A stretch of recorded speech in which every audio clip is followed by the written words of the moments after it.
Hey kiddos, happy Thursday!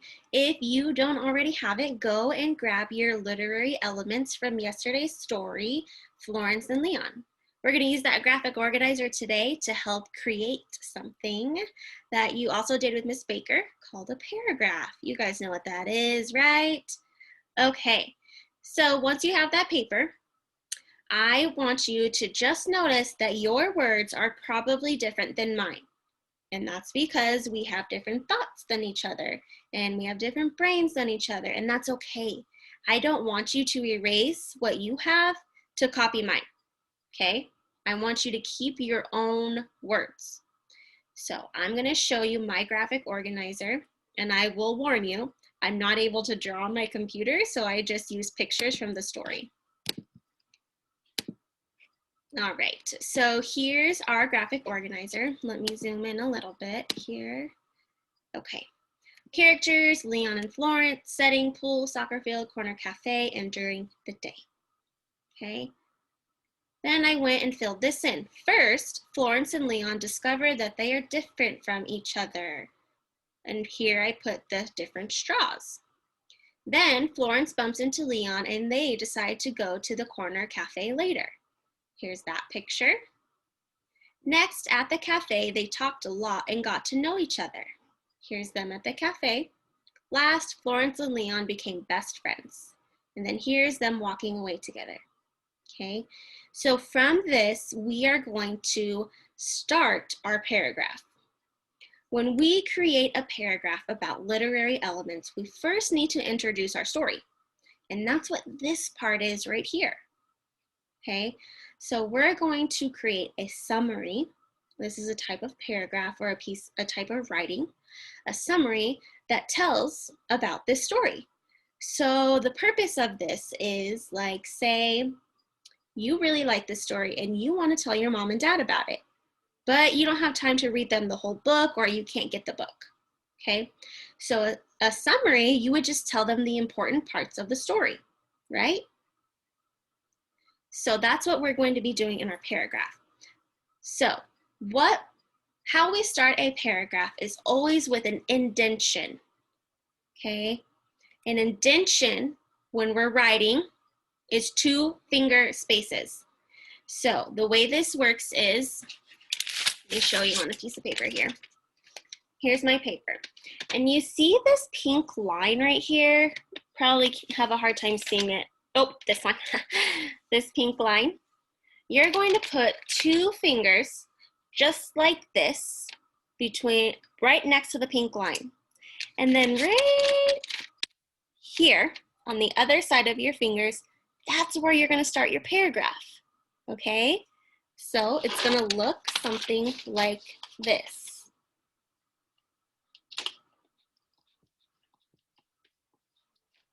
And I'm just using a crayon so you guys can see it clearly. So I have my 2 finger spaces and then I wrote my first word. So you'll see there's a space right here. This is the indentation. This is what we want, okay? So on a computer, you have a couple options.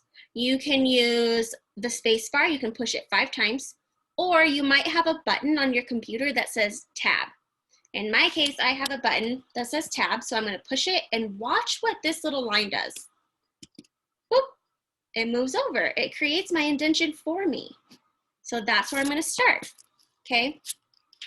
So with every paragraph, you need a good topic sentence. A topic sentence explains what the whole writing piece is going to be about. In this case, our writing piece is going to be about our story, right? Florence and Leon. So this summary is about the story, Florence and Leon. And I didn't say it before, but you will need a piece of paper and a pencil because whatever I do on my computer, you guys are going to do on your paper, or if you are doing on the computer, okay? So your first sentence, you should copy this, okay? This summary is about the story, Florence and Leon. Okay, pause the video if you need to. because I'm not going to give you like time as like I would in a classroom. I'm just going to go through the video and then you guys can pause when you need to. So we introduced our story. Now we need to introduce our characters. That's our first box, so that's what we do first after our topic sentence. Okay, the characters in the story, actually I'm going to change that. The main characters in the story are, and in this case it's the same as our title, right? Florence and Leon, period. A couple things I'm going to point out. Notice I have capitals at the beginning of each of my sentences, and I capitalize their names, okay? Just like your name is capitalized, those are proper nouns, they need capitalization. So this summary is about the story Florence and Leon. The main characters in the story are Florence and Leon. What do you think we do next, guys? What do we do next here? This is what we did first. What do we do next? We need to describe our setting, okay? So remember our setting. In the video yesterday, I explained that these weren't really talked about a lot, okay? So I'm actually just gonna delete those.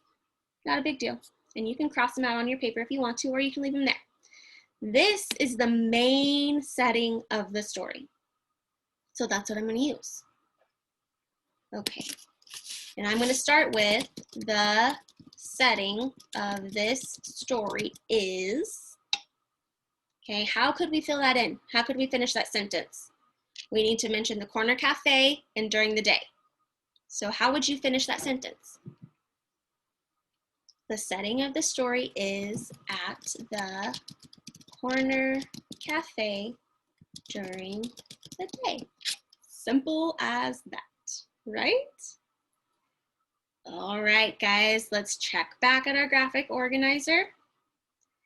Now, we can cross this box off. We can cross this box off. Now we are here. We're at the events in our story or the plot. And the reason why we put this first, then next, last, because that's what our sentences are going to start with. So we have first. And remember, mine is different than yours, and I do not want you to copy mine. It's okay if yours is pretty similar, but it should not be word for word the same as mine. Because again, my thoughts are different than your thoughts. And really, if you're copying mine, then you're stealing my thoughts and saying that you did it. And that's not good. So first, Florence and Leon discover that they are different from other people. Okay? So like I said, we're going to start this sentence with first. And I want to pause right here because this is actually something that we learn later in 3rd grade, but I think you guys are ready for it. After a transition word, which is a time order word, so first is a time, then next and last is a time. These are also called transition words. After transition words, we need a comma, okay? First, and then a comma means a pause. So when we say this first, and then we're going to say the rest, okay?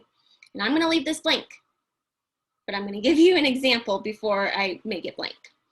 So again, using my words, I said Florence and Leon discovered that they are different from other people, okay? This is just my graphic organizer, so I didn't include a lot of details in that. Now I'm going to add a little bit more details in my actual paragraph. So first, Florence and Leon, let's see. Florence and Leon discover that they are different from other people. Florence and Leon discover that they have differences from the other people in their lives. See how I just added that little detail? They have differences. There we go. Okay. And I'm actually going to go through this whole thing just to give you an example, and then you're going to try it on your own. Okay. So I'm going to go to first, then, transition word, so it needs a comma for that pause. Then Florence bumps into Leon and they decided to go to the corner cafe together.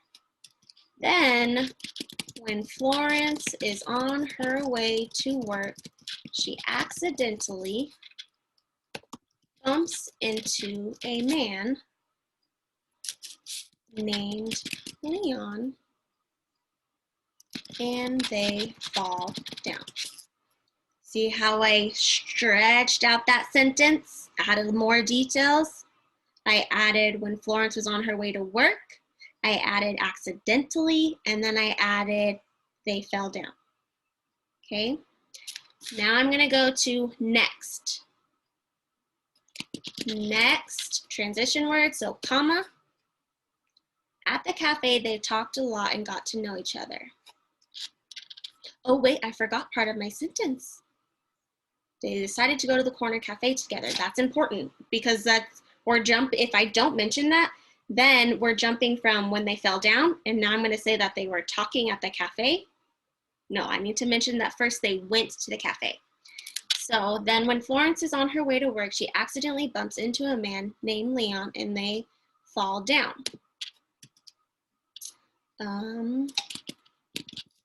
After she apologizes, they decided to go to the corner cafe.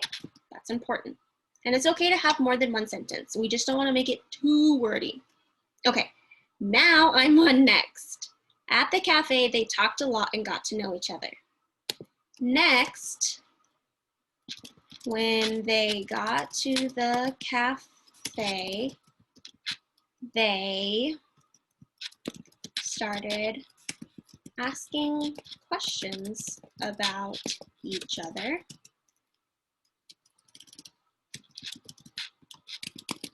They wanted to get to know each other. Okay, so cross off that one. Now I'm on last. Florence and Leon became best friends. Last, comma. Last, Florence and Leon decided that Florence and Leon knew that they wanted to see each other again because their relationship was blossoming. Okay, and blossoming, think of a flower. It starts out as a bud, right? And when it blossoms, it gets bigger. So what I'm trying to say is their relationship, their friendship started out really small. And then once they got to know each other, their relationship blossomed. It got better, more beautiful, and bigger, okay? So that is a summary. So let's go ahead and reread it. This summary is about the story, Florence and Leon. The main characters in the story are Florence and Leon. The setting of this story is at the corner cafe during the day. First, Florence and Leon discover that they have differences from the other people in their lives. Then, when Florence is on her way to work, she accidentally bumps into a man named Leon and they fall down. After she apologizes, they decided to go to the corner cafe.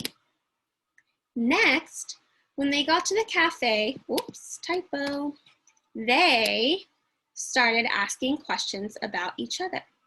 They wanted to get to know each other. Last, Florence and Leon knew that they wanted to see each other again because their relationship was blossoming. Okay, does that paint a picture in your mind of what this story was about? I hope so, because that's what it's supposed to do, okay? So again, you can go back to this if you want to see my examples, but do not copy it. You can have similar words, but not exact similar words. So what I'm gonna do is I'm gonna give you this part because I told you that you can copy this part. Now I'm gonna leave my example here. I'm gonna paste this here. Okay, So I'm going to give you the paragraph frame like we did on our journals at the beginning. Let's say first, comma, and then blank, period. Then, comma, blank, period. Next, oops, comma, blank, period. Last, comma, oops, blank, period. Okay, so where those blanks are, you guys are gonna fill in with your Literary Elements graphic organizer. So this is what you are doing. This is my example. So I'm gonna put that up here actually. Example. Your paragraph. Okay. So let me explain this. Where it says first and there's a blank, you're gonna go up, you're gonna look at your graphic organizer and you're gonna write this sentence, but you're gonna stretch it out to include a couple details. And then where it says then, you're doing the same thing. Look at your then box and stretch out that sentence. You're doing the same thing for next and last. Okay, stretch out those sentences to include a little bit more details. All right, guys, I know that was a lot. And like I said, go back in the video if you need to, or ask your teacher some questions. We are here for you guys. If you need anything, if you need help, we are here. Ask questions. We are waiting to answer them, trust me. So your assignment for today is create your own summary paragraph about Florence and Leon. Good luck, guys.